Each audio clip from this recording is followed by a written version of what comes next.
পবিত্র কোরআনের একটি আয়াত উল্লেখ করে আমি আমার বক্তব্যটা শুরু করি।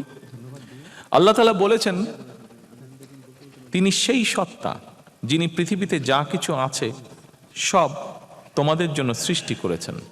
সুতরাং নদী, নালা, গাছপালা, কীট পতঙ্গ, বন্য কিংবা গৃহপালিত পানি, অর্থাৎ আমাদের চারপাশ, পরিবেশ, প্রতিবেশ, অর্থাৎ আল্লাহর এই সকল সৃষ্টি সবই কিন্তু মানুষের উপকারের জন্য। তবে আল্লাহ সকল সৃষ্টি থেকে যদি উপকার ভোগ করতে হয়, তাহলে মানুষ হিসাবে অবশ্যই কিন্তু আমাদের কিছু দায়িত্ব এবং কর্তব্য রয়েছে, যা খুব সংক্ষেপে আমি আপনাদের সামনে মাত্র তুলে ধরেছি।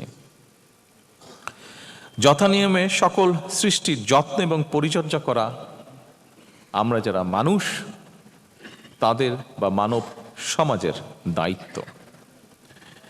বিজ্ঞানের উৎকর্ষতার সঙ্গে সঙ্গে এটি প্রমাণিত সত্য যে ইকোসিস্টেম বা বাস্তুতন্ত্র যেটা আছে, এটার সঙ্গে মানব সমাজের সম্পর্ক অত্যন্ত গভীর এবং অবিচ্ছেদ্য। এই বাস্তুতন্ত্র বা ইকোসিস্টেমের নিরাপদ লালন এবং বিকাশের সঙ্গে মানব সমাজের নিরাপদে বেড়ে ওঠা ওতপ্রোতভাবে জড়িত। গতকালকে, এই জন্য বলছি, গতকালকে আমার সাথে সংসদে বিরোধী দলীয় নেতা ওনার কথা হচ্ছিল। এমনি আমরা দুই রাজনৈতিক কর্মী আমরা আলাপ করছিলাম একটি বিষয়। কিছুদিন আগে উনি হঠাৎ অসুস্থ হয়ে গিয়েছিলেন এবং ওনাকে গুলশানে, উনি খুব সম্ভবত লেক ভিউ হসপিটালে ছিলেন। তো ওখানে ওনাকে ছাদে নিয়ে যাওয়া হয় একদিন। ছাদে নিয়ে যাওয়ার পরে উনি হাঁটছিলেন, কিন্তু উনি আমাকে যেটা বললেন যে কিছুক্ষণ পরে উনি আর ছাদে হাঁটতে পারছিলেন না, কারণ আশেপাশে এত অসম্ভব স্মেল লেকটার। তো আমার মনে হয় এই যে কথাটা বললাম, দেখুন এরকম অভিজ্ঞতা বোধহয় আমরা সকলেই, শুধু বিরোধী দলীয় নেতাই নয়, সকলেই কম বেশি আমরা বিভিন্ন সময় এইটা ফেস করে থাকি, এক্সপেরিয়েন্স করে থাকি এরকম অভিজ্ঞতা। সেজন্যই বলছি যে এইটার নিরাপদ লালন বা বিকাশের সঙ্গে মানব সমাজ বা আমরা কিভাবে জড়িত।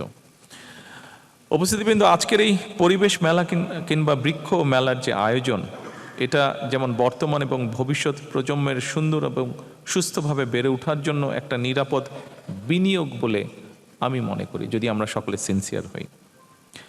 সেজন্য আমি যারা এই আয়োজন করেছেন, এই আয়োজনের সাথে যারা সম্পৃক্ত, আপনাদের সকলকে আমি অভিনন্দন জানাই। তবে এই আয়োজনটা কেবলমাত্র একটা বাৎসরিক আনুষ্ঠানিকতার মধ্যেই যদি সীমাবদ্ধ থাকে, সেটা বোধহয় থাকা উচিত হবে না।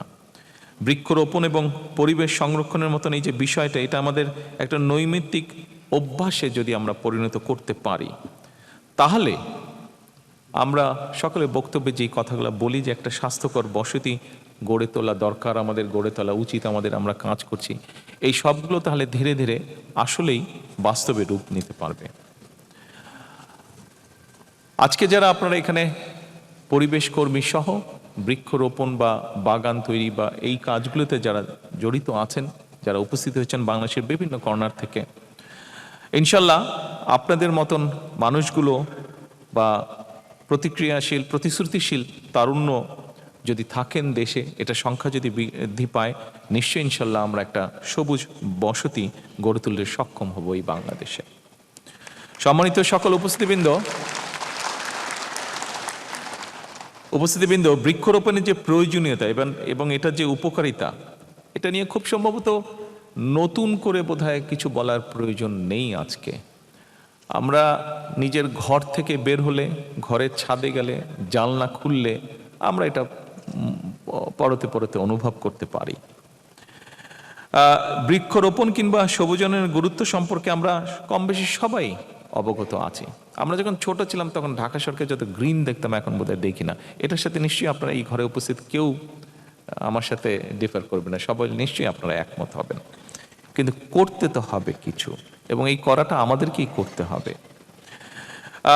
একটা সন্তান পৃথিবীতে জন্মগ্রহণ করলে, আমি কিছুদিন আগেও বলেছিলাম যে এটা এখানে আমাদের একজন বক্তা, খুব সম্ভব আমাদের স্টেট মিনিস্টার ডক্টর ফরিদও মনে হয় বলেছেন, আমি কয়েকদিন আগে বলেছিলাম যে একটা সন্তান আমাদের পরিবারে, আমাদের নিজেদের হোক, আত্মীয় স্বজন হোক, একটা পরিবারে নতুন সন্তান জন্মগ্রহণ করলে আমরা যদি সবাই মিলে তার জন্য তাকে স্মরণ করে একটি গাছ রোপণ করি, তাহলে প্রতিটা প্রাণের জন্মকে উদযাপন করি, স্মরণ রাখি, তাহলে একটা নবজাতকের পাশাপাশি একটা গাছ যেমন বেড়ে উঠবে, সেই ছোট্ট শিশুটি আস্তে আস্তে বেড়ে উঠবে এবং এভাবেই সবুজায়নের জন্য সামাজিক আন্দোলন সফলতা লাভ করবে।